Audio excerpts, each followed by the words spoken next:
Good evening, everyone. That was very loud. Good evening. I'm Christa Wessel, and I'm the early morning, oh my gosh, I haven't even done anything yet, but thank you. I'm the early morning host at All Classical Portland, which you all have programmed as #1 button on your radios, right? 89.9? Yes, all the buttons. Good. You can also find us online at allclassical.org, and I hope you will.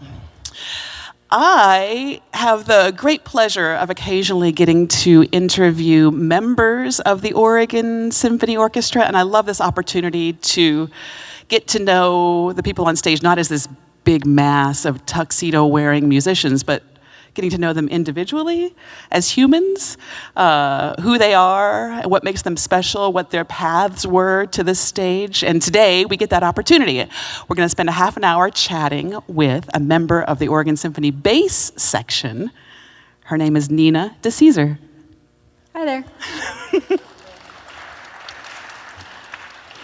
I don't know if you saw, Nina brought her bass out, and we'll talk about that beast in a couple of minutes. Do you have a name for your bass? Do people name their basses? Cleopatra. Are you kidding me? Okay, well, you have to. Why? No reason. There must be a reason. Not really. Okay. Sorry. So you have been a member of the Oregon Symphony bass section for how long? This is my 3rd season, so I've been here for 2 years.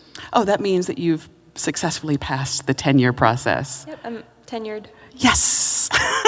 That happens after 2 years? Is that right? Usually, yes. Yeah, exactly. Well, congratulations. I met Nina for the first time, I guess it was a year and a half ago, maybe, when I emceed a classical up-close concert. Do you guys know what classical up-close is? In the spring, the Oregon Symphony musicians kind of go rogue, and they put on these free chamber music concerts all around town. And the first time I heard you play in an intimate setting like that was at the Nordia House, the Scandinavian Heritage Foundation. And I was like, whoa, who is this woman? So in addition to playing orchestral music here, you also enjoy chamber music, I assume? Mm-hmm. Yeah, I've been doing a lot of chamber music and solo playing basically since I started. Which was how old? I was 8. Playing the bass? You started at 8? Yeah. So I think a lot of people think that you need to start on another instrument like violin or piano or something, and that's just not true. I really literally thought that kids had to start on violin and they could branch out. No. Okay, so tell me how this goes. Do you go to mom and dad one day and say, I want to play the bass? Or like, how did that even enter your realm of consciousness? So I actually wanted to start with flute, but you could have picked something more different. So my mom played flute, so I really wanted to play flute like she did. And the way that it worked was in 3rd grade you could pick a string instrument, and then 4th grade was like a wind instrument. So she said my hands were too small and she couldn't teach me flute, and I couldn't hold a flute. And she said pick a string instrument, and I said okay, I play bass. So let me get this right. Your hands were too small for the flute, but not too small for the bass. Yeah, I guess they don't make small flutes, but they do make small basses. Oh, got it. So when you're 8 and you play the bass, it's not like the big thing you carted out just now. Does it look more like a cello or something? Yeah, I started in a quarter size, but I actually have a 7-year-old student that's playing a 10th size right now. So it's about the size of a half-size cello. Okay, so half-size, 10th size, what do you play right now? I play a 3/4 size, which is what most people play. Some people that are very large or just like a really large bass will play a 7/8, but almost no one plays a full-size bass. Nobody plays a 1? No one plays This is very strange, what you people do. So what was it that drew you? Okay, obviously your hands were too small for the flute. They were just right for the bass. But in that decision-making process, what drove you toward the bass rather than any other stringed instrument? I don't really remember very well because I was 8, but I think I just really liked the sound, and I continue to really like the sound. So yeah. So you took to it right away? This is a weird question, were you excellent right away? I don't really remember, but I was practicing several hours a day, like from the minute that I started, basically, just because I really enjoyed playing. Oh, that's wonderful. So was there a point in your life where you realized this is going to be my thing? Was it middle school, high school? I think it was just a gradual process. It just seemed like the trajectory that I was going because I was so into it. Got it. Would you mind showing us the instrument a little bit? I can hang on to that for you.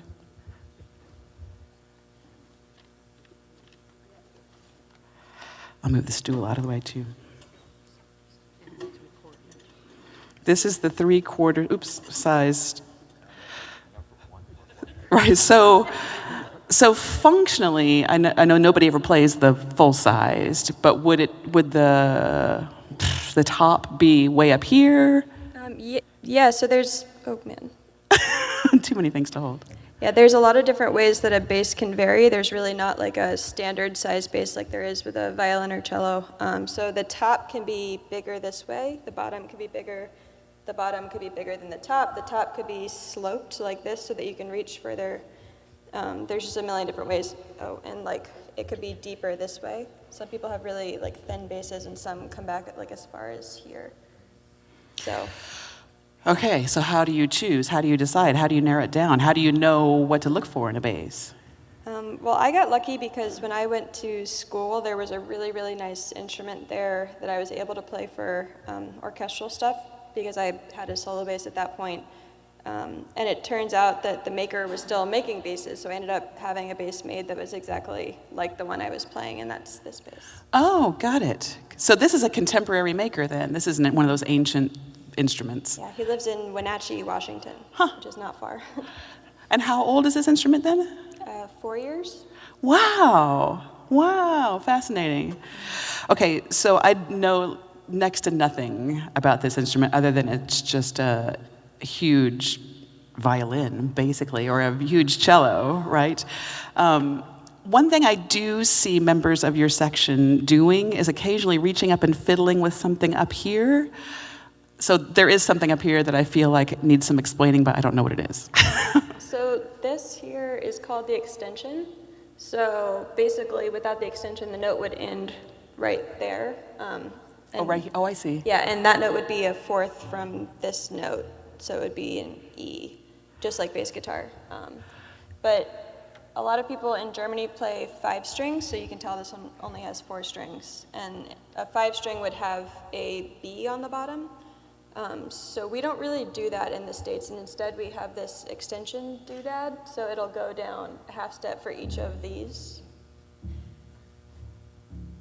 So it's just a way to get the lower string even lower. Mm-hmm. Yeah, exactly. And then, if you need to play a note really quickly, you just leave it like that, or you can play like this back there.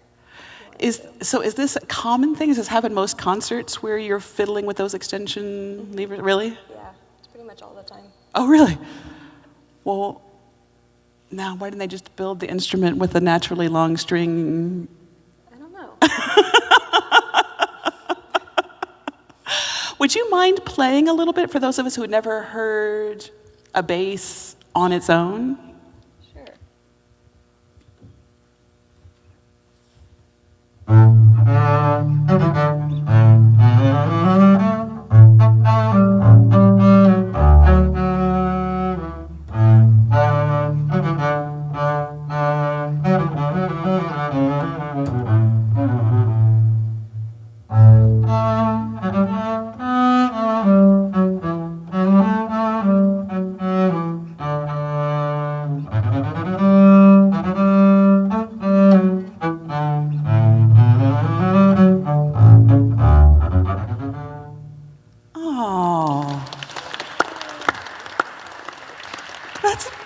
Beautiful. Why don't we hear the bass as a solo instrument more often? Good question. Actually, I have unearthed a copy of a program. You gave a solo recital back in August, and there's literally close to a dozen pieces here of solo bass material. It was a lot of that written for bass solo. I mean, is there a lot of solo bass material out there? Yes, especially right now. So this is kind of like the renaissance of the bass. And you might have heard some names like Edgar Meyer. is a really big one. But basically, people are kind of realizing like, oh, it really can be a solo instrument, and people are going really interesting paths and writing a lot of like world music and like jazz crossover and bluegrass crossover and all kinds of stuff like that for us to play. So even though we don't have huge works by Beethoven or Bach or Mozart, luckily we have a lot of really cool, like newer stuff that we can play. What was it that you just played?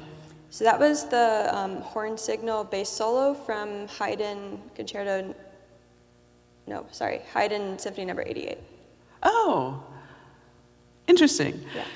So one of the things too that I saw on this recital program, some pieces by Edgar Meyer, which you mentioned, some Astor Piazzolla. That probably wasn't written for solo bass, I'm assuming, or was it? It was. It yeah, was. That one was written for Piazzolla's bass player. Oh, how cool. And then on this program, from your recital in August, there's a piece by Thelonious Monk, arranged by Nina DeCesare. So do you do a lot of arranging so that you can perform music you like solo? Not really. I would like to do it more. But for that particular one, I was playing a recital with my boyfriend. And we were basically looking for more stuff to play because he's an electric bass player. And there's not any rep for double bass and electric bass. So we were supposed to be playing around midnight, and I was just trying to learn the melody, and I realized, like, oh, this would be a really cool, like, avant-garde, weird bass piece. So I tried to make it that. There's so many paths I want to go. You're dating another bass player. Is there, like, any competition? Well, you say he's an electric bass player. Yeah, he's electric bass. Did you ever do electric bass? Not really. No. Okay. I mean, I did, but not to like a. Did you guys meet in like a music setting? Mm-hmm. Yeah, we were teaching at a like bass camp in Kansas City. Oh, two bass experts teaching kiddos? Mm-hmm. Mostly kids, yeah. Aw, that's sweet. While you've got this bass here in view, I have learned that there are two kinds of basses in the world, right? This is what you play in the orchestra, right? Yeah. But if you were going to play this recital, for instance, would you be playing this instrument or? So I would actually be playing a solo bass, which looks a little bit different, just because the shoulders are more sloped, so you can reach further. And then These are the shoulders right here. Yeah. Right here, yeah. So as you can see, it's like a little bit hard because there's a big shoulder here. But we also use different strings. So they're called solo strings, and first of all, they're like slightly thinner than these, so they're easier to press down and move quickly on. But then they're also tuned up a whole step. So you have one bass that's tuned completely differently than the other bass? Mm-hmm. Yeah. And how does that work in your brain? So we pretty much just read music as it is, and then the bass sounds higher. And usually the piano part will be transposed up a step, or if you're transcribing something yourself, you'll read it down a step. So it's pretty weird. Also, do you know why that is? It just seems unnecessarily difficult. I think it's so that you can play the same instrument, but it'll be louder and brighter and more easy to hear over a piano or in front of an orchestra. I see. So you've got two basses then, this one and a solo bass, and you would never play the solo bass in this situation? No. Because it sounds different, it doesn't blend as well, principally? It definitely wouldn't blend as well, yeah. Got it. I just have so many questions, I don't even know where to start. Being not a string player myself. But maybe we'll have some time at the end of this chat and we can have the audience members ask more questions about the instrument itself. I want to know more about you and how you got to this place. So you started playing bass at age 8, and did you ever decide that it wasn't for you or put it down and pick it back up, or did you just plow straight ahead? Once you had that bass in your hand, you just were single-minded? For the most part, I was practicing all the time from the time then until now.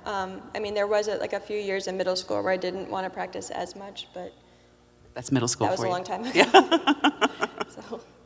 Can you guys hear her okay? Would you keep that up a little bit closer to your... So you grew up where? What part of the world? Baltimore. Baltimore. And you went on to study bass, where? I went to Rice University in Houston, Texas. God, oh, there's a lot of people in this orchestra that went to Rice, right? Well, yeah, Tony, the cellist that joined the same time as I did, actually was my neighbor in Houston. Really? I heard her practicing for this audition. Oh my gosh. I didn't know it was this audition, but... That's so funny. Oh, you just said the magic word, though. I have endless curiosity about auditions. How old were you when you took your first audition? Was it a traumatic experience? I always imagine they're so scary, right? I was 21 or 22 when I took my first audition. And my first audition was incredibly lucky because I was in the finals. So unexpectedly in the finals from my standpoint, so. Unexpectedly, you didn't plan to do that well. You didn't, well. I was hoping. Yeah, exactly, but you didn't expect to do that well. Yeah. In the finals for the first round. And what was that for? It's Houston Symphony. Wow. Wow. And so that was your very first audition, sadly fell short. Good for us, because you ended up here in Oregon. Was Oregon your next audition? So Oregon was actually my third audition. So in the middle, I auditioned for the St. Paul Chamber Orchestra. Wow. Finals again? Semifinals. Nice. So when you auditioned here in Oregon 3 years ago, did you know when you played that audition that you nailed it, that you were going to... Does anybody ever know that they're going to get that job? Well, there weren't very many people in the finals when I was in the finals here, so I was just really hopeful. It's like the odds seemed to be in my favor, and then I felt like I played well, so my hopes were definitely high for this one.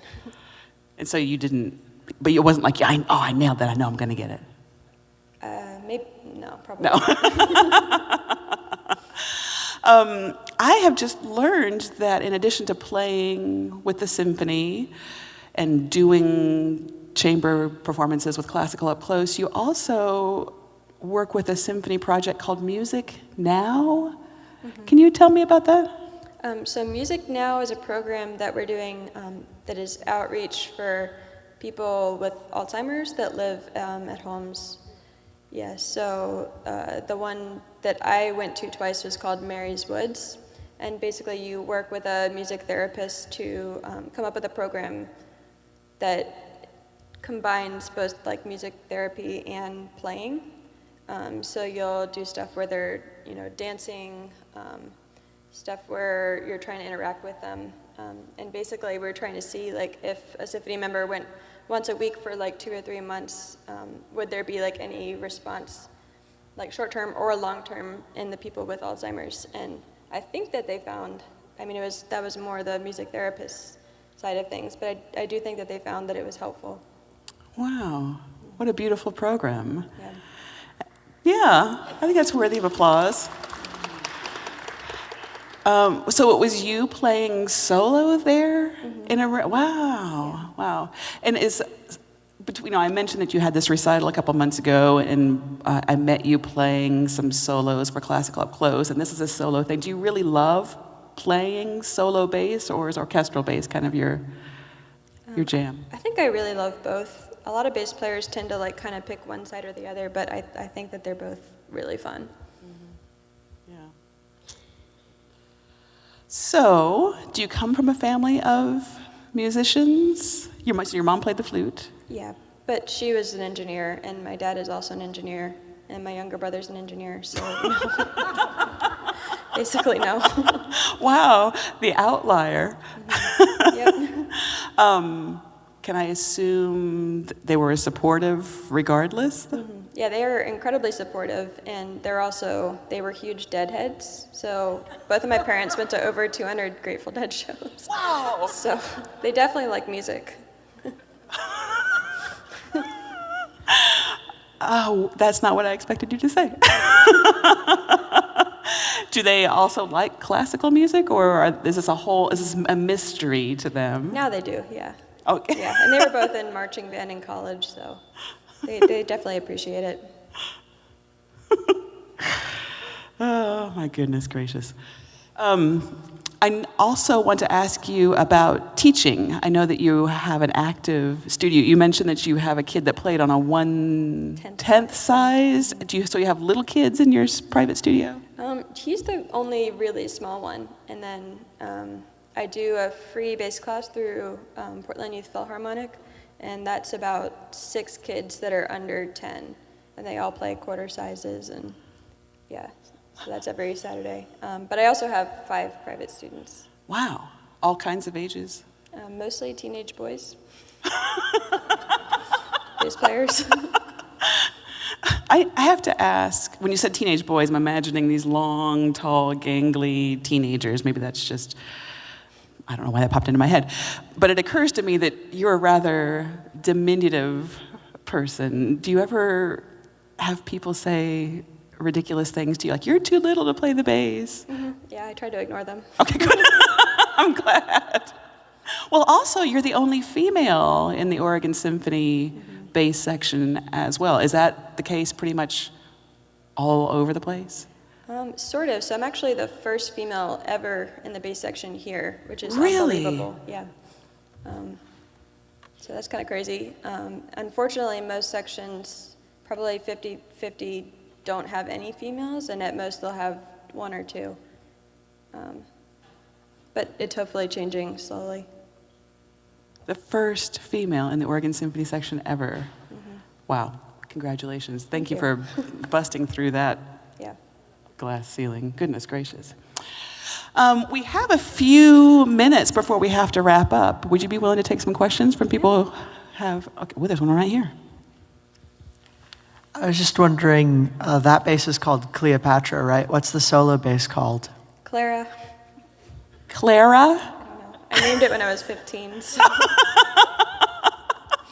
Good question. Any questions for Nina?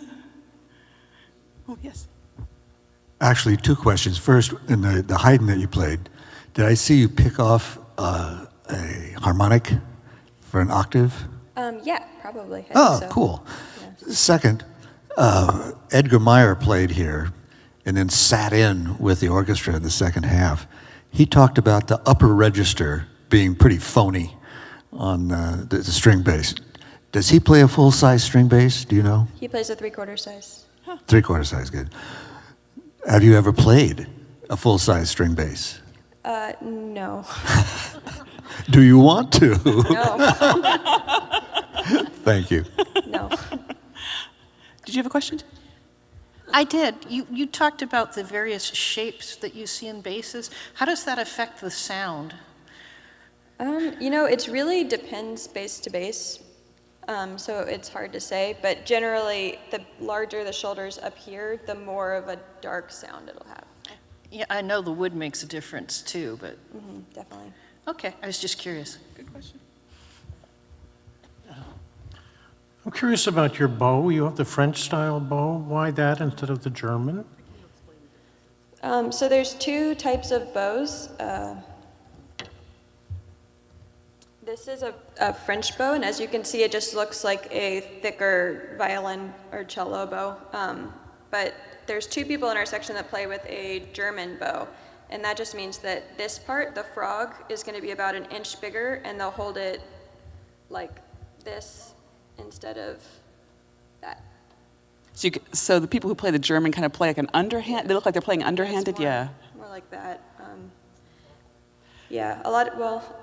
It kind of just ends up being what you started with usually, unless a teacher makes you switch. So is there arguments for one or the other, or is mostly just habit? I think it's slightly easier on a French bow to play like long lyrical lines, and it's slightly easier to play loud bouncing things with a German bow. So it'd be really cool if they made us all hybrid bows and we could do both, but that's unrealistic. So. You like flip it over or something like that. Transformer, yes. Are there any left-handed players? I think there's some that are left-handed, but no one plays it like opposite. That just doesn't happen. No. What kind of wood is the favored wood, and what kind of wood do you have? Mine, I think, is Honestly, I don't know. Sorry. What was the maker's name in Wenatchee? Daniel Hatches. And is he a bass specialist? Yeah. That's all he does? Yeah, he won so many awards at the bass convention for making basses that he's now the judge. Oh, really? Yeah. Wow. So he's definitely a specialist. Fascinating. I think I saw a couple more hands, yeah? No? Did you have a question? I have a question. I got here a little late, but how did you come into wanting to play the bass? Basically, I just had to pick a string instrument, and I think I was like at a school orchestra concert listening, and I decided that the really big one that made the low sound was the one I wanted to play. I interviewed a young tuba player the other day who said the same thing. He's like, that's the coolest thing, that's the biggest thing, I want to play that. Yeah. When you go from city to city, who takes your instrument? Do you insure it, or do you take it yourself, or how does that happen? You mean when we travel as an orchestra? Or? Or even travel individually, I'm curious about all the aspects of being a bassist as far as carting it around, how do you pack it up? Yes. You can't take it on the plane with you, right? No, so we have to check it under the plane, and it has this giant coffin-looking thing that's probably 7 feet tall and weighs 100 pounds. So if we were to travel with the symphony, I think they would charter a plane and they would put all the cases under. But when you're flying individually, basically you just have to check it yourself and hope that they don't drop it off of the. Yeah. It's not fun. No. And do you have like a giant minivan that you cart this thing around in? I actually have a Prius. So. And it fits just perfectly in the giant coffin-like thing? I don't think so. I haven't tried, so probably not. So if you're taking this home and back, will you just put it in the back of your Prius? Oh, you probably have like a carrying case for it, right? Yeah, there's like a soft case that we'll use to bring it around town. Got it. Prius. I love that. Maybe time for one more question. Otherwise, we're going to have to wrap up in a second. Yep. I had a question that was not related to playing the bass particularly, but rather to orchestral practice in general. When you have soloists coming in, does the orchestra have an opportunity to rehearse with those soloists before they do the performance, or do you get somebody to stand in for the featured pianist, or how does that work? So usually we'll have at least 2 rehearsals with the soloist, like a normal rehearsal 2 days before the first performance or the day before, and that's more of a real rehearsal with them, and then we'll have a dress rehearsal either the day of or the day before. So, yeah. Good question. All the behind-the-scenes things that are a mystery to us all, right? Speaking of soloists, we've got 4 soloists tonight. They're a string quartet that are playing this phenomenal piece of music by John Adams called Absolute Jest. It's written for string quartet and orchestra, and it plays on themes from Beethoven. You'll hear some little quotes from Beethoven's string quartets and Beethoven's Ninth. That's in the John Adams piece. And then the Hindemith piece is a take on themes from Carl Maria von Weber, and of course the whole program has Beethoven's Second Symphony as well. It's a really fantastic program, and we've got a really fantastic human right here in Nina DeCesare. Thanks for getting to know her with me.